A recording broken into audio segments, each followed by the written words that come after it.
In this video, I'm going to show you how SlideGen can be used to produce an appendix section for your customer. If you've watched any of the other videos, this template will be familiar to you by now. At the bottom here, I already have an appendix section with some templates that might be used for an appendix moving forward. Obviously, you can design whatever you like. So if you wanted to have 10 charts on the same slide, that's totally fine. But I'm going to show you two very simple layouts for this video. Number one, I'm going to produce an appendix section using this table.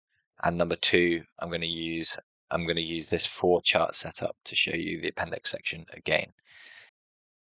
These are the data tables that I'm going to use today. We don't have loads, there's only 21 different tables, but obviously even if you were doing that manually, it's still going to take you quite a long time.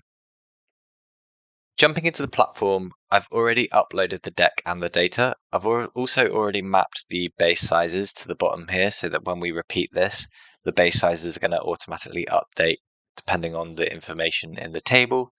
The other thing that I'm going to do is map the table name and question text for the exact same reason.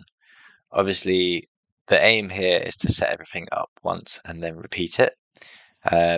So if we repeat the slide and we just type the text in, then it's going to be using the wrong question text for question number 2, for example.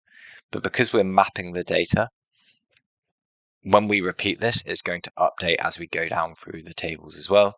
The other thing I want to do is obviously map data to the table itself. I'm going to map absolutely everything. Obviously, you can pick and choose which columns you're going to show. And then from here, you could even sort the data, show the top 5, whatever you want to do. I'm going to literally just show everything in the order it's already in my tables. The one thing that would be interesting to show you is in these visual transformations, we have the ability to apply some conditional formatting. So let's say anything that is greater than or equal to the value 75. I can change my cell background color to, let's go for a lighter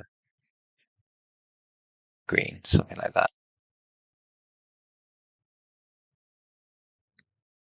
And then let's say anything that is less than and equal to 25. Again, we go for red, but maybe make it a bit lighter. Okay. And then apply the conditions. There we go. Obviously, you can add as many different rules as you like. There's no limit to the number of rules you can apply. And essentially, you could turn this into a heat map of sorts. But we're going to keep it simple today, just those 2 conditions. And now I'm going to repeat this slide for all of my questions.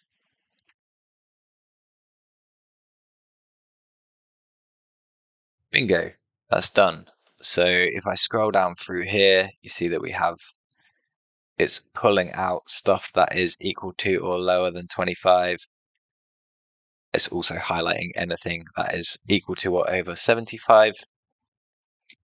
Got a whole bunch of different tables here, one for each and every question. And technically, that's our appendix section done. To show you something a little bit different, I've also set up a slide that is already pulling in data for the total column, and then I've pulled data in for the 3 different brand segments that I've got in my tables as well. I've already mapped the table name and the question text, and I've mapped the base sizes down here as well. Before we repeat this, I'm just going to show you how we can actually apply some sig testing to these different charts too. So I'm going to sig test each of these segments against total. So if I click on the chart, use this drop down for sig testing, test between my columns, and let's go for control group. Total is going to be my control. My test group is camping enthusiasts. And then I like these thicker arrows. And again, let's go for slightly lighter green and red. Obviously, you can type in the exact hex code or whatever it is that you want. And hit apply. A couple of significant differences found. Let's do the same here, but just remember to change my test group. And then the same here. Again, change your test group, apply. Perfect. So that's our SIG testing applied. And again, next thing is to repeat this slide.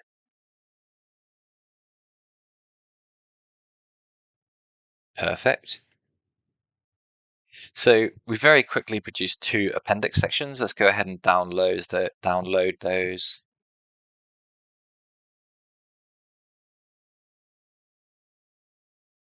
You can see it's very easy to design one slide and repeat it for all of your questions. Of course, you can mix and match so that you use different slides for different question types, but this is the quickest way to get all of your data into branded slides.